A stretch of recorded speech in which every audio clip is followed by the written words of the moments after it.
Hey-ho, creepy friends and weirdos, and welcome to episode 18 of Strange Vibes Horror and Weird Fiction Podcast. I'm your sinister host, Sylvia. Tonight, we feature the story Stalking Tacos. A man living a mediocre life finds the girl of his dreams, but when obsession mounts, the outcome is truly terrifying. Then, Part 4 of the gripping sci-fi serial All the World's a Grave, written and read by Terence. Links and full bios are in the description.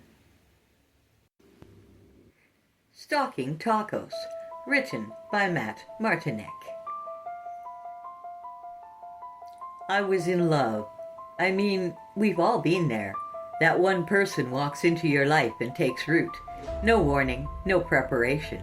And your life is forever changed. As cliche as it sounds, she was absolutely beautiful, but didn't even know I existed. I knew enough about her, though.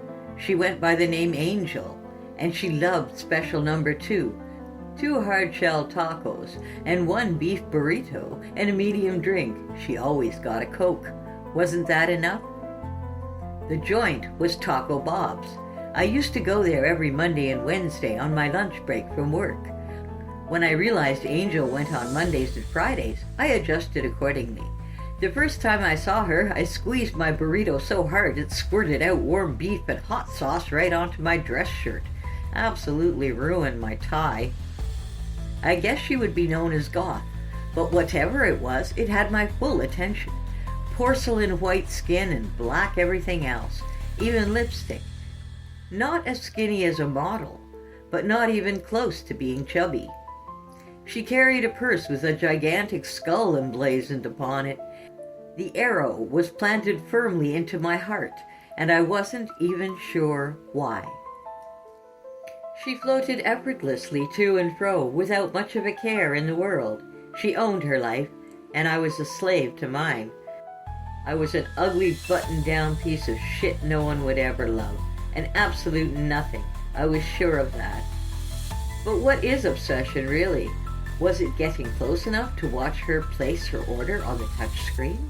Or close enough to notice a random white dog hair nestled securely on her black pullover sweater? No, not even.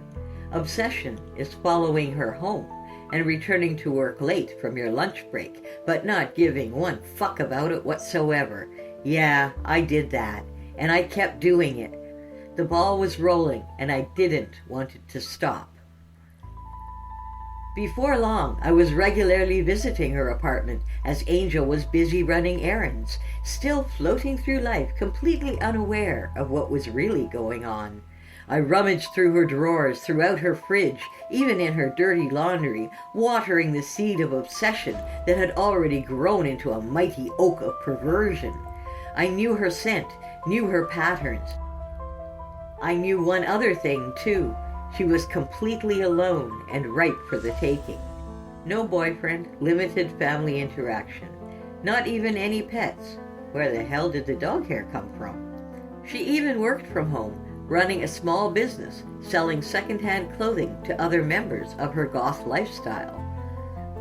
It was confusing. I mean, at least I was giving her some actual human attention. Didn't anyone else care? Wasn't she worth it? In a way, it really saddened me. She deserved better. Nonetheless, I prepared.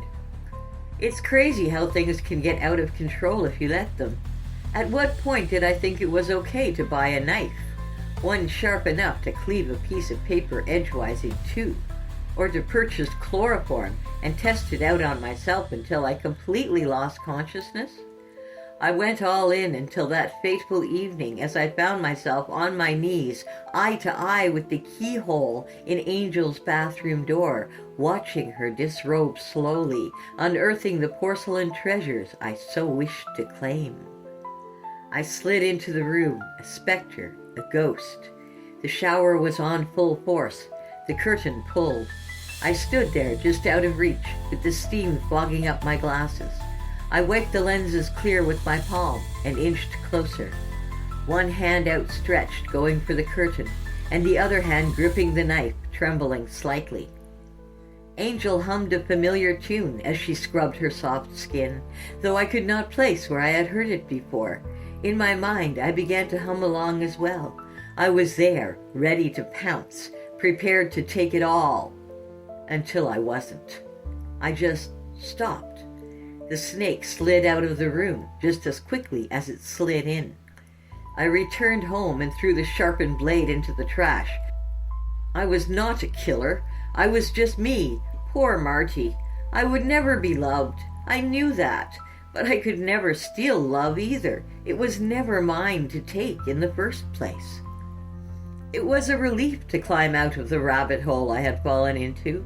Going back to my normal life was a welcome retreat from the darkness, no matter how mind-numbingly lame this terrible existence of mine really was. I was able to muster up a smile as I returned to Taco Bob's the following Monday. And yes, Angel was there too, looking as beautiful as ever. But this time, I did not stand behind her in line. I did not attempt to get a whiff of her dollar store perfume either. And I didn't even envision myself sliding into her trembling body as she stared into my eyes. It was nice. I simply ate my food. Until, that is. Angel walked right up to my table, sat directly across from me, and began to eat her special number 2. I looked up from my tray in disbelief with strings of lettuce falling from my opening mouth. Surprise didn't even begin to cover it. "Why didn't you do it, Marty?" Angel squeaked her straw into her cup as she nonchalantly asked me this terrifying question. Sweat formed automatically on my brow. My heartbeat jumped. "What? Do I know you? What didn't I do?" I focused my eyes downwards. No way could I attempt to make eye contact. My retinas would burn from her beauty and from the embarrassment of being caught in my horrific lie. "There's a 2-for-1 special, hun. Why don't you get it?" Angel stretched out her hand and slowly rubbed her fingers along the rim of my tray sensually. Her painted nails looked different than usual. They were not solid black. This time they had crimson crosses painted crudely in the middles. "Just not that hungry, I guess. Do I know you? Have we met somewhere?" My hands started to shake. "Marty, come on. Don't play this game with me. I'm really upset with you. You just gave up on me. Just like that. I waited in that shower, crying my eyes out for an hour after you left. Did I do something wrong?" She placed her soft palm underneath my chin and raised my head, so I had no choice but to look directly at her. God, she really was something. It was like staring at the sun. "I have no clue what the hell you're talking about. Are you okay?" I had to continue the ruse. "No, Marty, I'm not. I thought we had something really special here. Really special. These have been the best weeks of my life. I watched you from outside my window, going through my things, stuffing your face into my panties, worshipping me in every way, and it's the first time anyone's ever given one shit about me in my entire life. And then you just ghost me? Marty runs away just like everybody else? What the fuck is that? I'm not giving up on us, Marty. It's just not happening." A single tear crawled down Angel's cheek, trailing along with her running black makeup.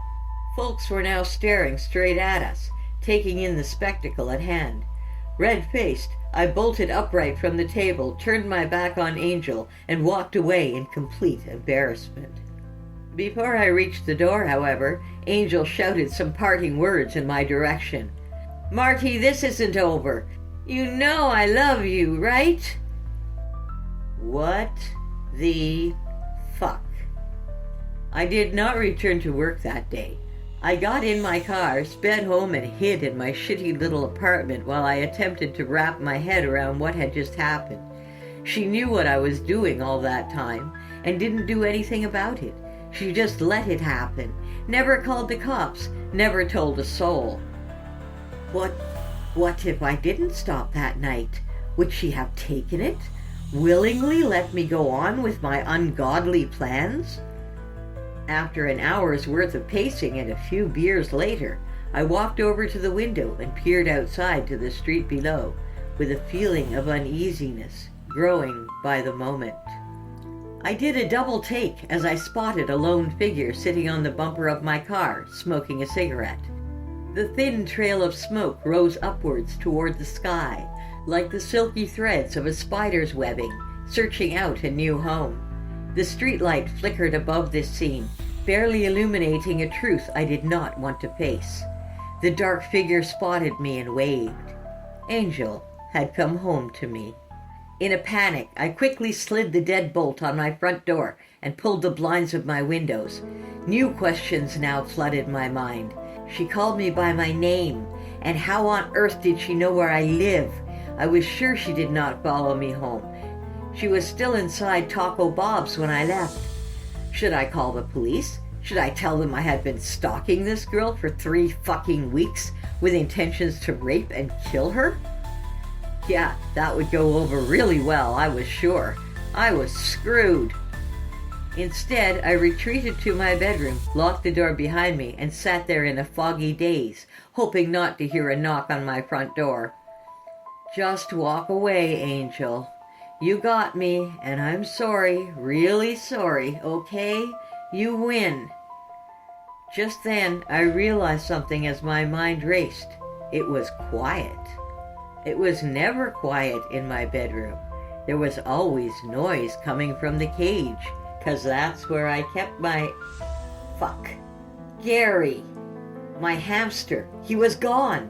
I didn't know how, but someone had been in there doing whatever they pleased, just as I did to Angel. Lucky me. Of all the women I could stalk, I decided on a true blue 100% psychotic nut job. Maybe I should have killed her after all. On that particular evening, I did not sleep a wink. Would you? The next day was tough, to say the least. I had the landlord install a new lock on my door as soon as he arrived at the complex. He laughed at my little problem, especially when I mentioned that this intruder was about 5'4" and 135 pounds at best. Of course, I left out all the rest. I just wasn't sure what she would do. I mean, a gun's a gun. A blade's a blade.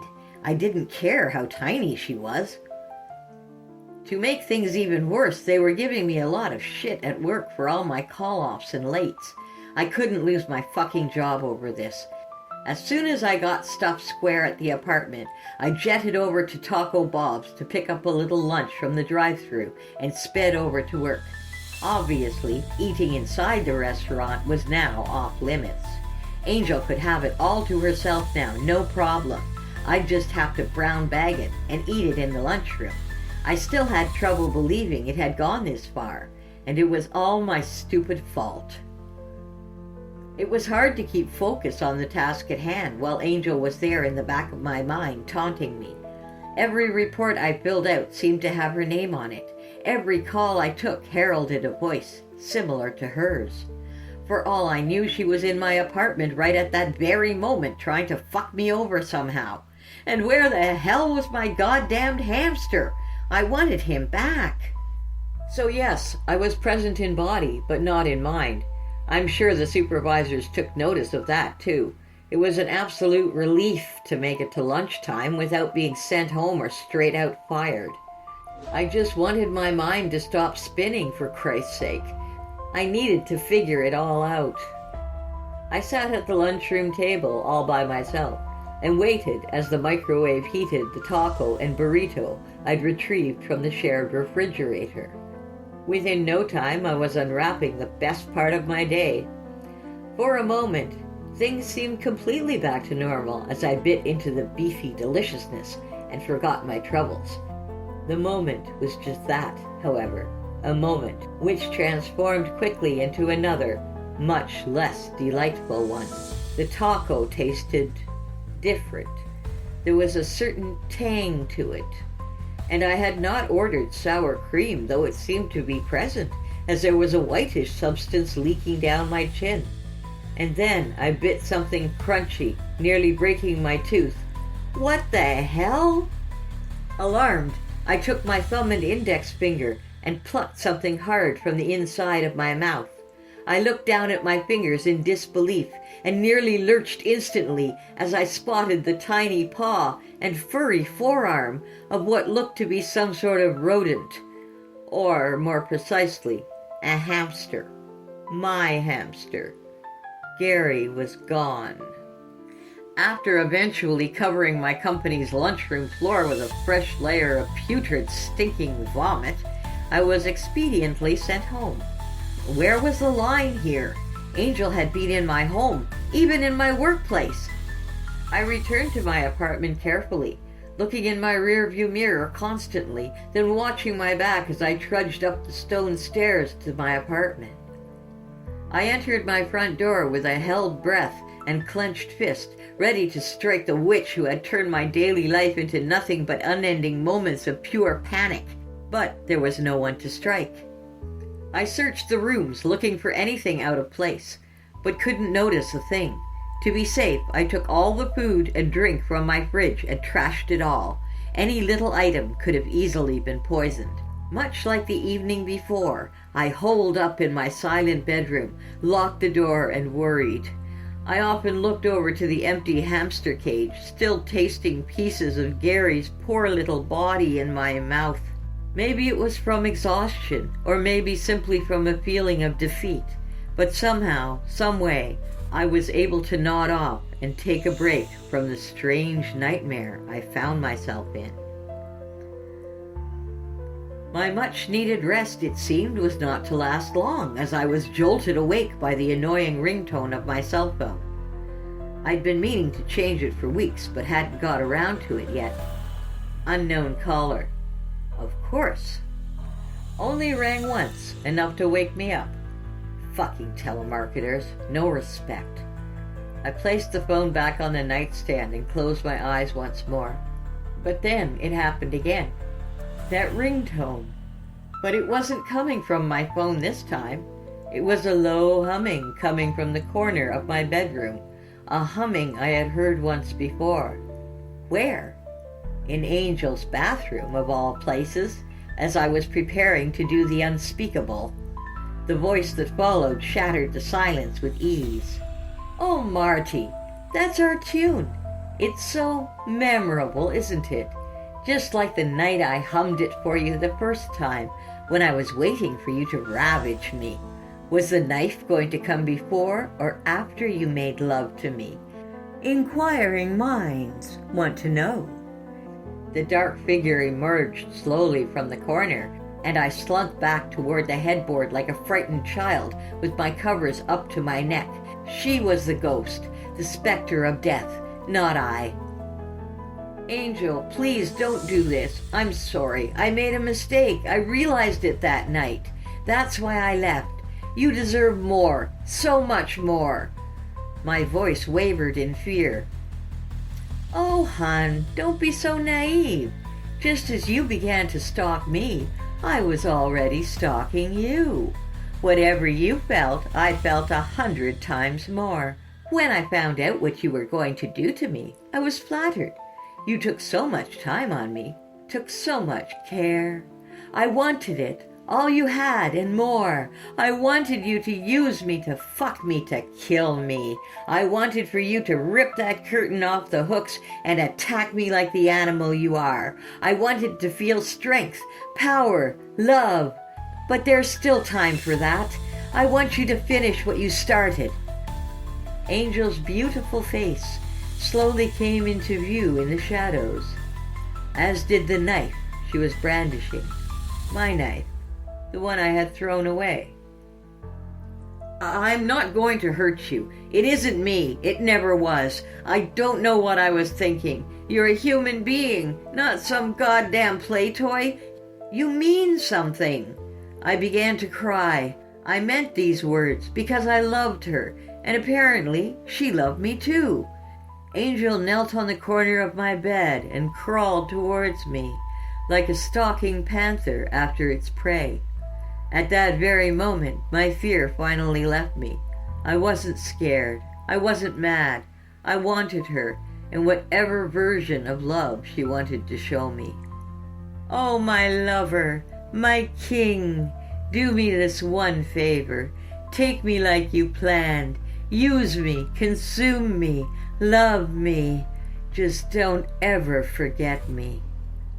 Angel placed one single gentle kiss upon my lips and turned the blade around in her hands, offering it to me. The handle called out to me, but I denied it still. Never. I'm not going to hurt you, Angel. That isn't love.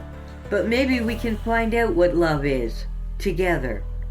The illumination of the streetlight from outside shone into the window, letting me bear witness to another lone tear crawling down my lover's cheek.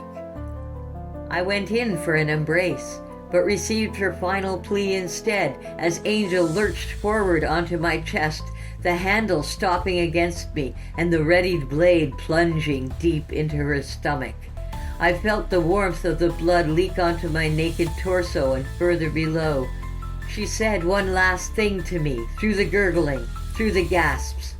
Well then, fuck you, Marty. I'll do it myself. Matt Martinek is a singer-songwriter and dark fiction author from Johnstown, Pennsylvania, whose passion is the creative process itself. Whether it's through song or the written word, Matt's works always find their audience. And now, here's Brian. All the World's a Grave, written and narrated by Brian Terence, Part 4. He walked away from both the computers and the vomit and started to explain what had happened. He didn't want to go into details, he just tried to stay with the technicalities, the raw facts. The screams of both people and animals were just too painful, but somehow the visitor appeared to almost savour the death agonies of the victims. I thought you were a spiritual man, being, whatever. I thought you cared. The man wanted to lash out at something, anything, to help with the pain he felt, all that suffering that he had witnessed. The visitor's reaction was strange. Earlier, he had appeared pained at being accused of causing the deaths of so many in the religious wars of human history. But now he glowed more brightly as though he were reacting to the man's anger. But it was almost impossible to understand nor interpret the expressions of a face that you couldn't look at properly, and of an entity so alien even the word had no meaning. The man turned and walked outside, the door grating angrily as he pushed through it. He needed fresh air. Shame there wasn't any out there either, but at least it didn't smell of vomit. It was just full of dust-sized nanites, made up from billions of dead people. After standing for some time alone on the steps, the visitor rejoined him. Once again his features returned to their bland, blurred, eye-hurting status. They stood next to each other, staring out across the city, the landscape cloaked in dust like the funeral shroud of a whole civilization. So now you know what happened. We managed to do this to ourselves. Some of the wars fought in the name of religion that have plagued our history, some of those may have been indirectly caused by your visits. But the greatest catastrophe, we managed that all by ourselves, without any help from you. More dangerous even than religion is greed. Shame there is no one left for me to share my philosophical insights with. The man said, his mouth tasted vile, and not only from the vomit. I need a drink. Do you know of anywhere? The man asked. Something alcoholic would be a bonus. The thought occurred to the man that if the visitor was Jesus, maybe he could do the water into wine trick. No, the last time I was here, I'd have suggested a trip to a well or market. But I have no knowledge of where you would find food or water. I guess I should have planned that better. It was foolish of me to resurrect you without working out what you would eat or drink. The visitor appeared disappointed with himself, but the man got the impression that it wasn't motivated by a concern for his welfare. There was more going on than there appeared, but the man was on a steep learning curve as it was, and he needed to wash his mouth out more than he needed answers. The man looked across the large road junction in front of the library. There were the usual shops, so he walked that way. Something would still be available even after 15 years. Tinned fruit and other things would be okay. He could filter rainwater. He'd thought of this visitor, this alien, as an angel, as someone with the answers. He realised that his resurrection had been for the satisfaction of the visitor's curiosity, not for some value he might bring. So you didn't find anyone alive, not anywhere, not a bunker or something, maybe a submarine, if the nanos hate water so much. He added. He had to shout as the visitor was still standing on the steps, but after his question the alien began to follow. No, although the nanos cannot function underwater, a submarine can't stay under indefinitely. I detected many warships on beaches as though they had attempted to reach shore but crashed as the crews were overwhelmed. I have been unable to detect any working electronics. Although my understanding of your technology is very limited, I would be able to know if a group of people were living underground, at least if they were using any electricity. I'm not in any danger? The man asked, looking around as though almost expecting to see a swarm heading in his direction. No, all the nanites are dead, although that's not really literally true as they were never alive. Permanently deactivated is probably a better expression. Some are in hibernation. We will access their systems so you can stop them from attacking you, but none of the hibernating clusters is near here. Okay, after we find some food for me, we'd better take care of the reprogramming. Is there any chance you could use your technology to resurrect anyone else? Is there the raw materials to resurrect anyone? The man asked. I'm assuming you're referring to a female. The visitor looked almost excited for a moment. I guess if I could create females, a few at least enough for genetic diversity, you could restore the human race. The visitor looked almost optimistic for a moment before his face returned to its blurry blandness. Well, that wasn't exactly what I had meant. Just company might be nice, but sure, I could play Adam and Eve. Given it was probably you that started the whole Garden of Eden thing, tell me, were you the serpent in the garden? The man had meant it as a joke, but the way the visitor flinched implied the man had hit a nerve. So, what do you eat? Should we try and find you something? The man asked the visitor. No, I don't need to eat. Not in the way you do. I feed on energy, well, of a form. So what exactly did that mean? Thought the man. But said nothing. He just nodded and headed for the nearest shop that looked like it might have once sold food. I'll need to bring a fire to heat food. I can't handle any more of these tins of cold beans. I just hope you don't have a sense of smell. You know what they say about beans. The man joked, but the visitor just stared blandly and looked confused, if that was possible, from the swirling, twisting blur that should have been a face. The man was haunted by the way the visitor had seemed to glow more brightly when he had been angry and upset by what he'd seen. Somehow, the visitor appeared to react to his anger. Was his brightening just some sort of natural response to his emotion? Or was there more? Tune in next week for part 5 of this harrowing 6-part tale.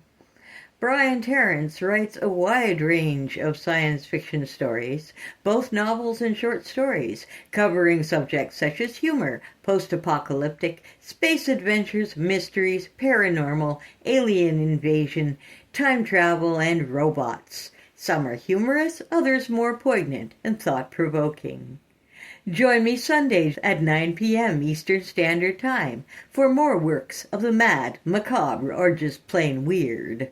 Until then, my friends, stay strange.